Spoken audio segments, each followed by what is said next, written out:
Hello बच्चा लोग, क्या हाल चाल। बढ़िया। देखिए आज हम दोबारा 2021 का पेपर करा रहे हैं, ठीक है। और एकदम इसमें हम कॉन्सेप्ट क्लियर करेंगे एकदम वीआईपी तरीके से, ठीक है। वीडियो में आप केवल बने रहिए। अभी देखिए मज़ा ही मज़ा आने वाला है, क्योंकि इसमें मज़ा के साथ कॉन्सेप्ट क्लियर होगा सारी चीज़ें। देखिए भौतिक विज्ञान से आपका कितना क्वेश्चन आता है? 25 क्वेश्चन। रसायन विज्ञान से 25 क्वेश्चन, ठीक है। इसके पहले यदि आप 2021, 2020 और 2019, 2018 एंड 2017 का पेपर नहीं किए हैं तो हमारे चैनल पे जाके आपसे सारा सॉल्व कर सकते हैं। हम दोबारा इसे की इसलिए लेकर आए, हमें क्या होता है अधिक से अधिक कॉन्सेप्ट क्लियर करना है, ठीक है। पिछले ईयर क्वेश्चन से पहला क्वेश्चन क्या पूछा है? एक पारसेक होता है। एक पारसेक क्या होता है? एक पारसेक होता है, ये देखिए यहाँ से हम इसे सारा हम सॉल्यूशन के साथ करेंगे, ठीक है। एक पारसेक बराबर क्या होता है? एक खगोलिक इकाई बटे 1 सेकेंड होता है, ठीक है। तो एक खगोलिक इकाई कितना होता है? 1.496 × 10⁻11 बटे 1 सेकेंड, मतलब 1 सेकेंड मतलब 1/3600 गुणे पाई बटे 180 होता है, ठीक। इसे यदि सॉल्व करेंगे तो आपका कितना आ जाएगा? 3.1 × 10⁻16 मीटर आएगा, ठीक है। तो आपका इसमें से पहले में सी वाला ऑप्शन सही है, ठीक है। कॉन्सेप्ट क्लियर है। अब दूसरा क्वेश्चन पे आते हैं। निम्नलिखित यानी निम्न में कौन बीमीय स्थिरांक है? इसमें से कौन बीमीय स्थिरांक? पहला अपर्तनांक, दूसरा परावैद्युत, तीसरा सापेक्ष घनत्व और चौथा जो दिया है गुरुत्वीय स्थिरांक है। तो आपका डी वाला ऑप्शन गुरुत्वीय स्थिरांक आपका सही है, ठीक। अब देखिए इसका गुरुत्व यानी न्यूटन के गुरुत्वाकर्षण का नियम क्या होता है? F बराबर G m1 m2 बटे r स्क्वायर होता है, ठीक। यहाँ से यदि G की वैल्यू निकालेंगे तो R F r2 बटे m1 बटे m1 m2 होता है। इसका यदि बीमी सूत्र निकालेंगे तो आपका यहाँ पर सामने, ठीक, m पे -1, l पे 3, t पे -2 होता है। तो आपका डी वाला ऑप्शन सही है, ठीक है। अब क्या पूछा? तीसरा क्वेश्चन 20 यानी 10 मीटर पर सेकेंड के वेग से चलने वाला कार, यानी एक कार है कितना 10 मीटर पर सेकेंड के वेग से चल रहा है, ठीक। 25 मीटर दूरी पर विरामावस्था में लाने पर त्वरण यानी ए हमें बताना है, ठीक है। तो आपका कितना होता है? -2 मीटर पर सेकेंड स्क्वायर, -4 मीटर पर सेकेंड स्क्वायर। तीसरा ऑप्शन दिया है -8 मीटर पर सेकेंड स्क्वायर और चौथा दिया 16 मीटर पर सेकेंड स्क्वायर होता है, ठीक। तो आपका इसे हम देखिए यहाँ से सॉल्व करके आपको एकदम से कॉन्सेप्ट क्लियर करेंगे, एक भी क्वेश्चन आपको नहीं छूटेगा, ठीक है। कार का प्रारंभिक वेग u बराबर कितना है? 10 मीटर पर सेकेंड है। अब विरामावस्था में पहुंचने के तय की गई दूरी यानी s है, तो v = 0 है। तो आपका गति का तृतीय समीकरण यदि लगाएंगे तो v बराबर कितना होता है? u² + 2a s होता है, ठीक है। अब यही ये पूछा, ये हम 0 रख दिए, इसे 75 करेंगे, a बराबर कितना हो जाएगा? -100/50 हो जाएगा, -2 मीटर पर सेकेंड यानी 2 मीटर पर सेकेंड, यानी ए वाला ऑप्शन आपका सही है, ठीक है। कॉन्सेप्ट क्लियर हुआ। कॉन्सेप्ट एक भी सारा क्या क्लियर करके ही जाना है, पहली बात। और दूसरी बात क्या करना है आपको? ईमानदारी से सारा क्वेश्चन लगाना है, ठीक है। यदि आता है तो आप तुरंत पॉज करके लगा सकते हैं। दो पिंड इस तरफ फेंके जाते हैं, यानी कोई दो पिंड इस तरफ फेंके जाते हैं, इनकी क्षैतिज ऊर्जा परास बराबर होता है। यदि उसके प्रक्षेप वेग बराबर हो तो उसमें संभावित परीक्षण कोण हो सकता है, संभावित परीक्षण कोण हो सकता है, ठीक। अब यहाँ से हम कुछ चीज़ें यहाँ से आपको देखो, यदि आपका प्रक्षेपण कोण के दौरान r बराबर क्या होता है? r बराबर क्या होता है? u² sin 2 थीटा होता है, ठीक है, बटे आपको कर देते हैं g का मान। इससे यदि आप इसे सॉल्व करेंगे तो आपका कितना आ जाएगा? 30 डिग्री से लेके 60 डिग्री के, यानी 30 डिग्री और 60 डिग्री आएगा, ठीक। अब पांचवा क्वेश्चन क्या पूछा है?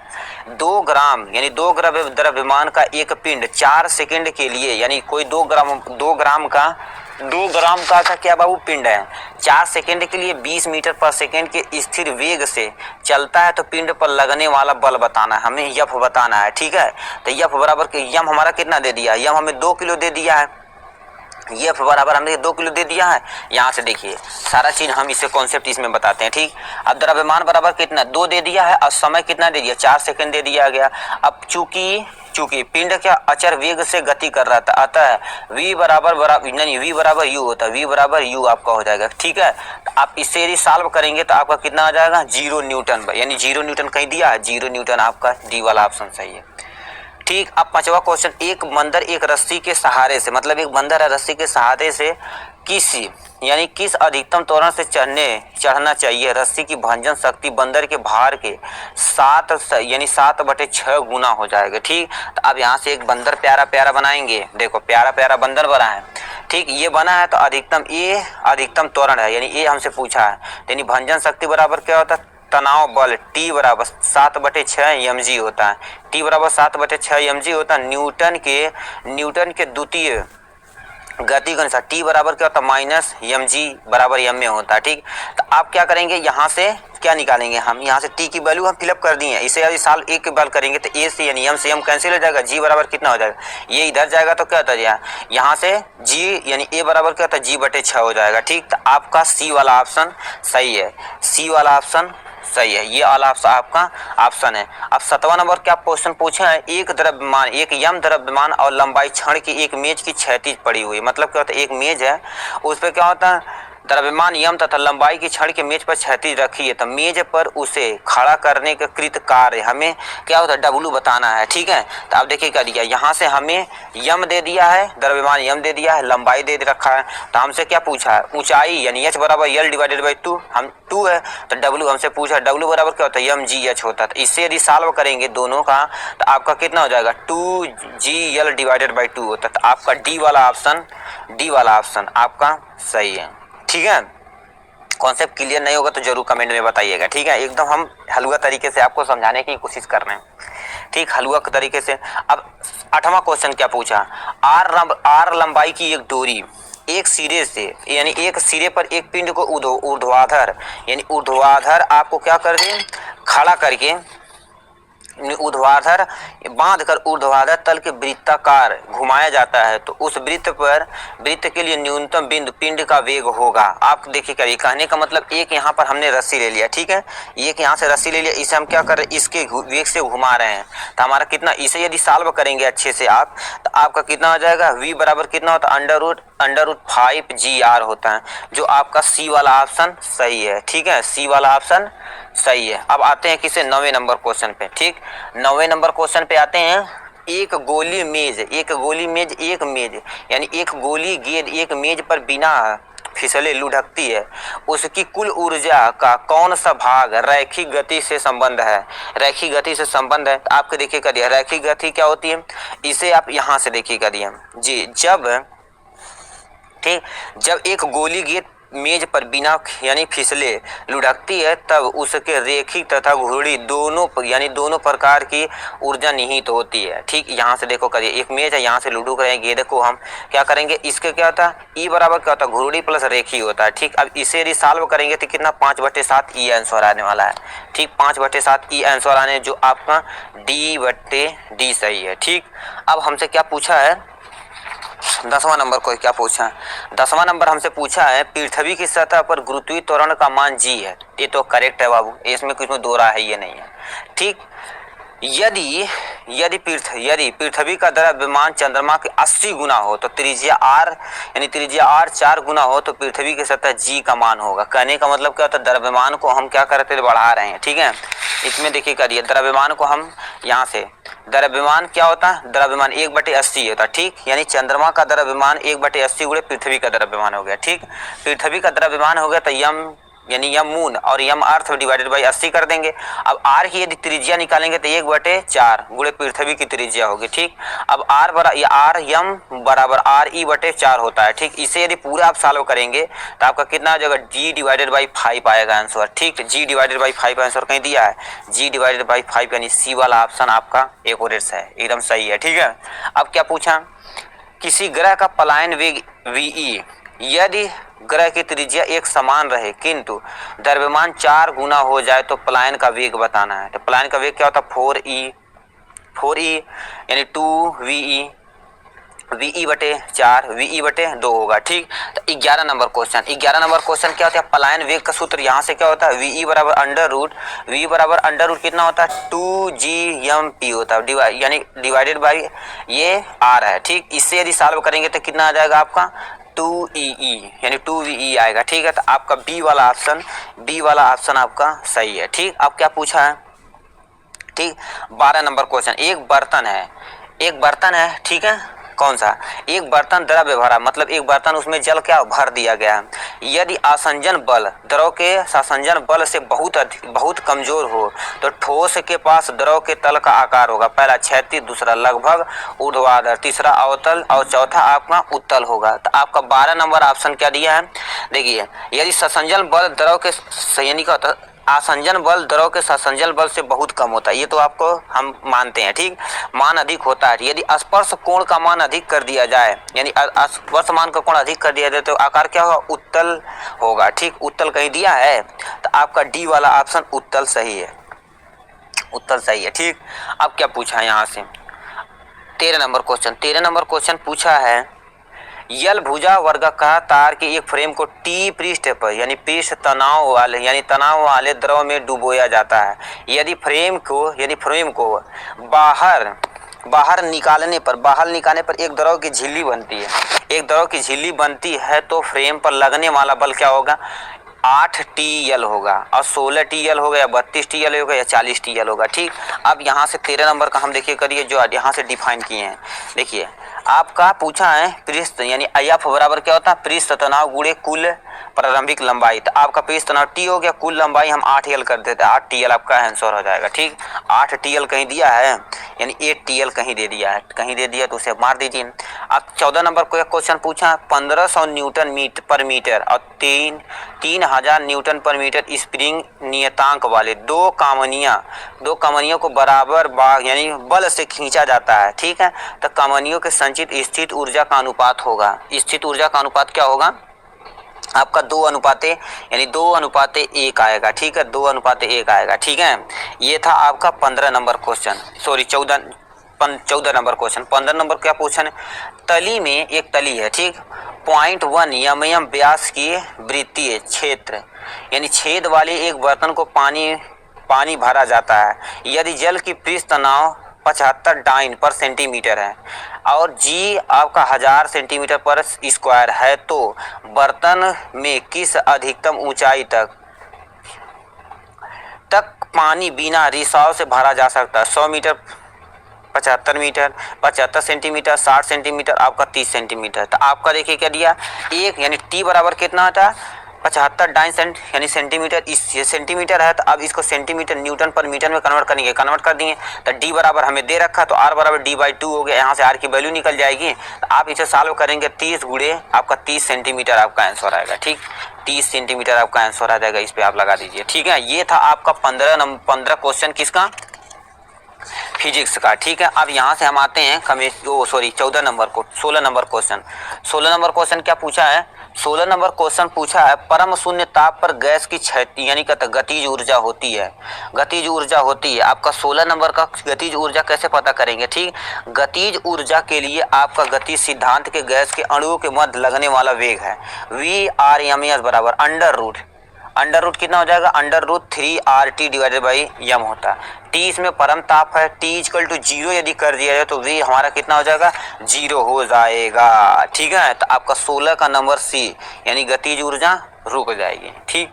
ये था आपका 16 नंबर क्वेश्चन, ठीक। अब यहाँ से पूछा है, यदि किसी आदर्श गैस का तापमान T पर औसत रैखिक गतिज यानी गति की गतिज ऊर्जा होती है KT/2 होता है, KT होता है या 3/2 KT होता है या 2 KT होता है। तो आपका 17 नंबर का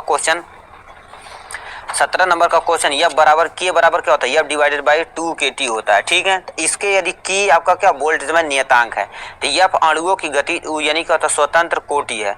तो F बराबर यदि 3 रख दे जाए 3 बटे कितना हो जाएगा 2 KT हो जाएगा, 3/2 KT का आंसर दिया। तो आपका C वाला ऑप्शन एकदम एक्यूरेट है, ठीक है, C वाला ऑप्शन आपका सही है। यानी 18 नंबर क्या क्वेश्चन, एक बर्तन के घन में एक लोहे की गेंद है, ठीक, बर्फ जल की दृढ़ता में रखा है। जब पूरा बर्फ पिघल जाता है तो यानी क्या दृढ़ता में जल स्तर होता है, उठता है या गिरता है या परिवर्तित रहता है, या पहले गिरता है या फिर उठ जाता है, ठीक। देखिए क्या दिया, तो आपका बी वाला ऑप्शन यानी बी वाला ऑप्शन पहले ही वो गिर जाता है पूरा, यानी क्या होता है दो जल का स्तर गिर जाता है। ठीक, 19 नंबर को एक पूछा है, आदर्श गैस के लिए सीपी और सीबी का और ये लेमडा के यानी क्या होता है निम्न प्रकार निर्भर करती है, lambda proportional to lambda proportional T का square, lambda proportional under root T, lambda proportional T पे 0 होता है। तो आपका 19 नंबर का है, 19 नंबर आपका है उस आपका डी वाला ऑप्शन, डी वाला ऑप्शन। ठीक है, आदर्श गैस के लिए सीपी और सीपी का अनुपात एक नियत रहता है, कहली के बाद सही है। ठीक, अब लेमडा प्रदर्शित करने के लिए लेमडा का मान निर्भर नहीं करता था, आपका लेमडा का मान जब निर्भर नहीं करता था कितना हो जाएगा 0 हो जाएगा। ठीक है, ये था आपका 20 नंबर क्वेश्चन। और sorry 19 number question. 20 number question क्या पूछा, यदि एक धातु के तार को 30 डिग्री सेल्सियस से 130 डिग्री सेल्सियस पर गर्म किया जाता हो तो उसके प्रतिरोध के परिवर्तन 0.0 ओम है। यदि धातु के तार का प्रतिरोध 30 डिग्री पर 1 ओम हो तो उसके प्रतिरोध ताप यानी कहता गुणांक का मान बताना है। 2 × 10 पे घाते -3 पर डिग्री सेल्सियस, 5 × 10 पे घाते -4 0 डिग्री सेल्सियस, 5 × 10 पे घाते -6 पर डिग्री सेल्सियस, 2 × 10 पे घाते -5 पर डिग्री सेल्सियस होता है। ठीक, तो आपका यदि आप यहाँ से इसे सॉल्व करेंगे तो आपका कितना कौन सा आंसर सही है, बी वाला ऑप्शन 5 × 10 पे घाते -4 पर डिग्री सेल्सियस होता है। ठीक है, ये आपका ऑप्शन सही है। ठीक, 21 नंबर क्वेश्चन क्या पूछा है, 21 नंबर क्वेश्चन पूछा किसी रुद्धोष्म परिक्रम यानी किसी रुद्धोष्म परिवर्तन के किसी द्विक परमाणु गैस दाब व ताप का संबंध होता है, दाब व ताप का संबंध होता है तो P बराबर यानी P बराबर कितना हो सकता है, P प्रोपोर्शनल T पे 5/2, P प्रोपोर्शनल T पे 2/5 हो गया, P प्रोपोर्शनल T 2 यानी 3/5 हो सकता है। ठीक, P प्रोपोर्शनल T बटे आपका 2 होता है। ठीक, तो आपका 21 नंबर का आपका यहाँ से आप सॉल्व करेंगे तो आपका P प्रोपोर्शनल T/7 होता है। ठीक, तो आपका 7वां यानी डी वाला ऑप्शन सही है। अब 22 नंबर हमसे कहो कि यदि y सेंटीमीटर तथा t सेकेंड में हो तरंग y इक्वल टू का 3 sin 31 यानी 314 t प्लस 4 cos 314 t का आयाम होगा 3 सेंटीमीटर, 4 सेंटीमीटर, 5 सेंटीमीटर या 7 सेंटीमीटर। तो आपका 22 नंबर का सी वाला ऑप्शन क्या बाबू, ये आपका सही है। ठीक है, 22 नंबर का सी वाला ऑप्शन आपका सही है। ठीक, सी कहाँ दिया, यहाँ ये वाला सही है। ठीक है, अब यहाँ से 24 नंबर क्वेश्चन क्या पूछा है। ठीक, ये 22 नंबर का आपका ये सी वाला ऑप्शन सही है। 23 नंबर, ठीक है, 23 नंबर का क्या पूछा, 23 नंबर का एक स्प्रिंग है। ठीक, 1 2 3 यानी 3 स्प्रिंग नियत एक समान है, यानी आपको उसे रखी गई तो अनुपात बताना हमें क्या क्या होगा। देखिएगा दिया, यदि आप इसे यहाँ से 23 नंबर, यदि स्प्रिंग को टी तनाव यानी टी बल के खींचने पर उसकी लंबाई यक्स बढ़ जाती है यानी वृद्धि हो जाती है तो u बराबर 1/2 k यक्स स्क्वायर हो जाएगा। ठीक, यहाँ से t की यदि वैल्यू निकालेंगे t बराबर क्या होता है, f इक्वल टू -k यक्स होता है, t बराबर -k यक्स होता है, यक्स बराबर -t बटे इतना। यदि समीकरण बढ़ाएंगे तो आपका ये ऑप्शन सही है, मतलब ए वाला ऑप्शन 23 का सही है। ठीक है, ए वाला ऑप्शन सही है। 24 नंबर में क्या आते हैं, ठीक है, ये था आपका 23 नंबर क्वेश्चन। मतलब क्या होता है, सॉरी भाई, यहाँ से देखो करिया के स्प्रिंग नियतांक वाले टी को तनाव पर खींचने पर यानी क्या होता है, तनाव में से खींचने पर संचित ऊर्जा कितनी होगी, ये ऑप्शन में से ये ऑप्शन सही है। 24 नंबर क्वेश्चन क्या पूछा है, आपको स्प्रिंग 1 2 3 यानी 3 स्प्रिंग दे रखा है, यदि स्प्रिंग एक समान तो तीनों के आवर्तनांक यानी आवर्तकालों का अनुपात बताना है। अनुपात कैसे निकालेंगे, सबका अनुपात निकालने के लिए क्या करने पड़ेगा, आपका सॉल्व करना पड़ेगा। ठीक है, तो आपका यहाँ से हम एक छोटा सा फार्मूला लिख देते हैं, उसी से आप सॉल्व कर लीजिएगा। t इक्वल टू कितना होता है, 2 पाई √m डिवाइडेड बाई k होता है। इसे यदि सॉल्व करेंगे तो आपका कौन सा ऑप्शन, 24 नंबर का ए वाला ऑप्शन सही होगा। ठीक, अब 25 एंड फाइनल क्वेश्चन आपका ये फिजिक्स का खत्म हो गया। ठीक, किसी ठोस में तरंग का संचरण होता है, पहला केवल अनुप्रस्थ में, दूसरा केवल अनुदैर्ध्य में, तीसरा अनुप्रस्थ व अनुदैर्ध्य दोनों में, चौथा न तो अनुप्रस्थ होता है न तो अनुदैर्ध्य होता है। ठीक, आपका 25 नंबर का क्वेश्चन ये होता है, केवल अनुप्रस्थ में होता है। ठीक है, अब आते हैं 26 नंबर एक क्वेश्चन एंड, ये यहाँ से आपका कौन सा पोर्शन, ये आपका केमिस्ट्री का पोर्शन है, ठीक है। केमिस्ट्री सब आपका यहाँ से स्टार्ट होता है, केमिस्ट्री वाला पोर्शन। पहला क्या पूछा, यस N2 अभिक्रिया में कौन सा कथन सही है। पूछा पहला अवधारणा, दूसरा पुनर्अवस्था, तीसरा प्रतिलोपन और चौथा आपका व्याकरण दे रखा है, ठीक है। आपका 26 नंबर क्वेश्चन। यदि आप देखेंगे इसे यहाँ से प्रतिलोपन वगैरह किसे कहते हैं, तो क्या दिया आपका 26 नंबर का सी ऑप्शन सही, मगर यहाँ से हम क्या कर देते हैं, इसे देख लेते हैं, ठीक। यानी यस N2 अभिक्रिया भी नाभिक से नहीं होते, ठीक। निष्कासित होने वाले समूह के विपरीत दिशा में आक्रमण करता है, इसलिए क्या होता है, प्रति आरोपित उत्पाद प्राप्त होता है, जिसे प्रतिलोपन कहते हैं, ठीक है। तो आपका 26 नंबर का सी वाला प्रतिलोपन आपका आंसर ठीक है, ठीक है। अब 27 नंबर क्या पूछा, निम्नलिखित में से कार्बन कार्बन के मध्य की लंबाई होती है, कार्बन और कार्बन के बीच मध्य की लंबाई कैसे निकालेंगे। मध्य की लंबाई निकालने के लिए अब आपको यहाँ से हम एक छोटा सा देखिए फार्मूला लिख देते हैं, ठीक है। बंध लंबाई इस प्रोपोर्शनल क्या होता है, 1/बटे बंध क्रम होता है, ठीक है।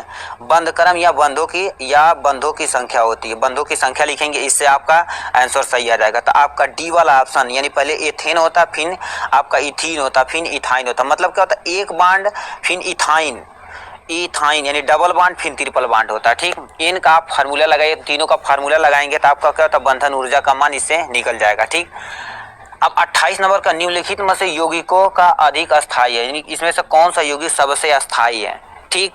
तो इसमें से सबसे कौन सा यौगिक अस्थायी है, अब 28 नंबर दिया, ठीक है। तो आपका इसमें डी वाला ऑप्शन जो है, ये वाला इसमें सबसे अस्थायी है, ठीक। क्यों अस्थायी है, क्योंकि देखो कर दिया विपक्ष, यदि क्या होता है, ये विपक्ष समावयवी और समपक्ष समावयवी में अधिक अस्थायित्व होता है, ठीक। यही कारण है हमारा सिस और ट्रांसफर यहाँ से पढ़ेंगे तब भी काम चल जाएगा, ठीक।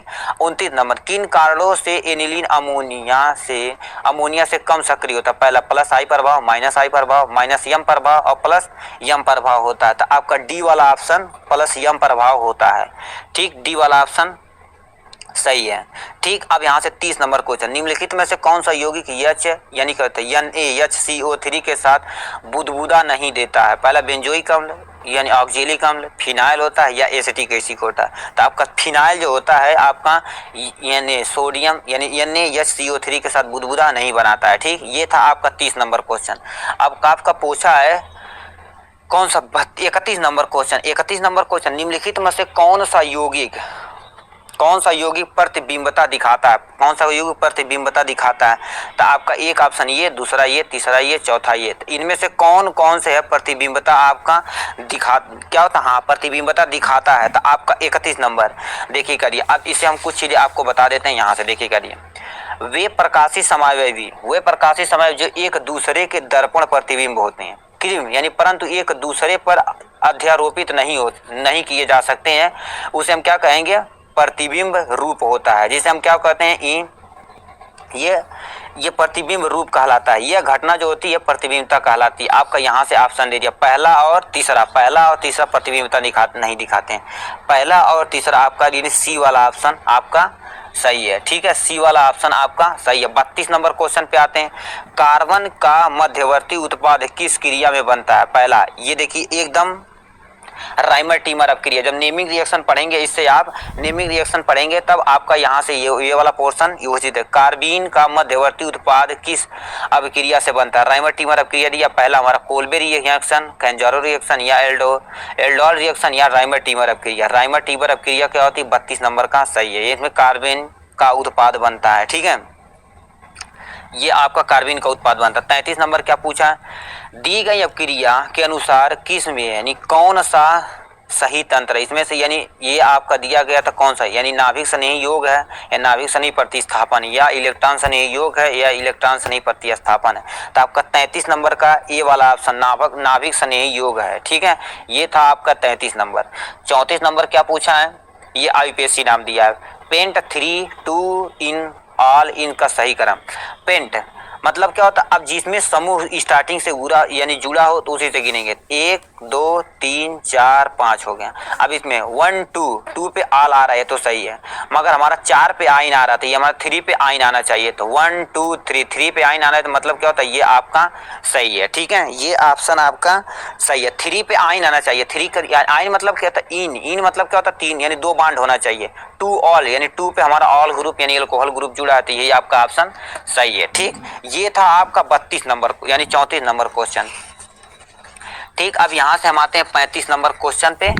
उसके बाद आपका हम लगभग खत्म कर देते हैं। ठीक है, यानी 35 नंबर क्वेश्चन पूछा, 2,3 डाई मेथिल 2 ब्यूटेन औजनीकरण होने पर कौन सा निर्माण यानी कौन सा यौगिक निर्माण होता है, एसिटिक एसिड, एसिटल्डिहाइड, एसीटोन या एक्रिक एसिड। ठीक, आपका 35 नंबर का आपका सी वाला ऑप्शन एसीटोन बनाता है। ठीक है, एसीटोन बनाता है।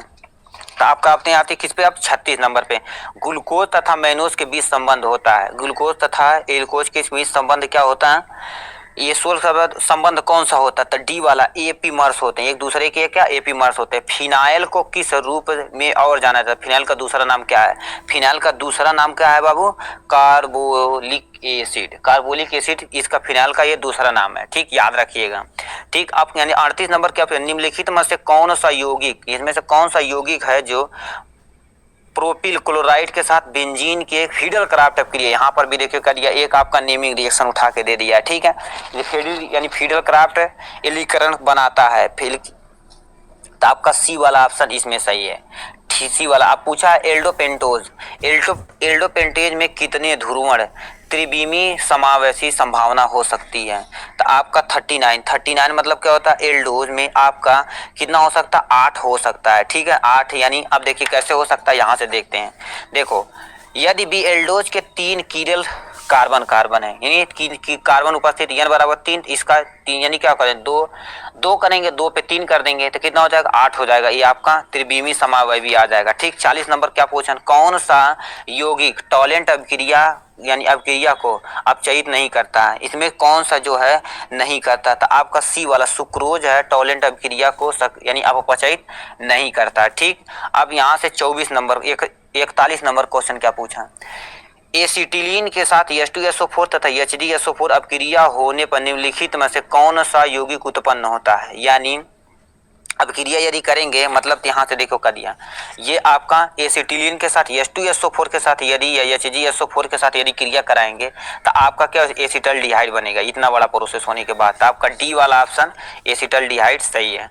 42 नंबर क्या होता है, निम्नलिखित में से कौन सी अपक्रिया आइसोसाइनाइड उत्पन्न करती है, इसमें से आप देखिए नेमिंग रिएक्शन देखो दोबारा आ गया। ठीक है, नेमिंग रिएक्शन, तो आपका सी वाला ऑप्शन कार्बिल एमीन अपक्रिया जो होती है ये आपका आइसोसाइनाइड उत्पन्न करती है। ठीक है, अब आते हैं 43 नंबर क्वेश्चन पे।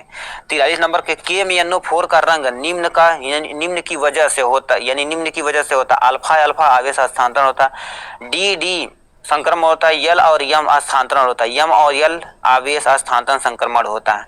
ठीक, आपका 43 नंबर का सी वाला ऑप्शन सही है। ठीक है, सी वाला ऑप्शन सही है। अब 44 नंबर पूछा कैल्शियम, क्या पूछा, कैल्शियम कार्बाइड में 2 कार्बन परमाणु के बीच विभिन्न प्रकार के बंधों की संख्या होती है, 1 सिग्मा 1 पाई। इसमें अब वही तुमसे क्या पूछा, 1 सिग्मा 2 पाई, 2 सिग्मा 1 पाई, 2 सिग्मा 2 पाई होता है। तो आपका 44 नंबर का क्वेश्चन यहाँ से हम देखिए, हम यहाँ से कैल्शियम कार्बाइड यानी कैल्शियम कार्बाइड के फार्मूला 2 कार्बन है, इनके बाद में 3 बांड है, तो 3 बांड मतलब क्या होता है, इसमें से 1 सिग्मा रहेगा 2 पाई रहेगा, ये 3 बांड कहीं ऐसे रहेगा, तो ये जो 1 है इसमें से 1 वाला ये जो लाइन सिग्मा और नीचे वाला 2 पाई होता, तो यानी 1 सिग्मा 2 पाई यानी 44 नंबर में 1 सिग्मा 2 पाई कहीं आंसर दिया है आपका डी, यानी 2 आपका 44 नंबर का डी 2 सिग्मा, 44 नंबर का बी वाला ऑप्शन 1 सिग्मा 2 पाई होता है, 44 नंबर का 1 सिग्मा 2 पाई। अब 45 नंबर पूछा, निम्न यानी ऋणायनों में किससे बोरान यानी का तो बोरान नहीं बनता है, एफ यानी का बी एफ पे -3 होता है, बी एच पे -1 यानी -1 होता है, बी ओ पे -4 होता है, बी ओ 2 पे -1 होता है। ठीक, 45 नंबर का क्वेश्चन ए वाला ऑप्शन आपका सही है। ठीक है, देखिएगा दिया यहाँ से बोरान हम देखिएगा दिया है, बोरान बी या 3 पे नहीं बनता क्योंकि इसमें डी कक्षक अनुपस्थित होते हैं। ठीक, डी कक्षक अनुपस्थित होने का कारण नहीं बनाता। 46 नंबर क्या क्वेश्चन पूछा, 46 नंबर पूछा CuSO4 विलयन के KI के प्रचुर मात्रा में क्रिया कराए जाए तो हमारा कहता है Na2S2O3 विलयन मिलाया जाता तो कौन सा कथन सही है, यानी कौन सा कथन से उत्पन्न I2 का अपचयन होता है, यानी NS2O3 का ऑक्सीकरण होता है, Cu यानी Cu2Cl2 I2 बनता है या Cu I2 बनता है। तो आपका 46 का नंबर आपका डी वाला ऑप्शन सही है, डी वाला ऑप्शन सही है। अब यहाँ से 2 से 3 क्वेश्चन बताया, आप केवल आराम से दिल थाम के खड़े रहिए, ठीक।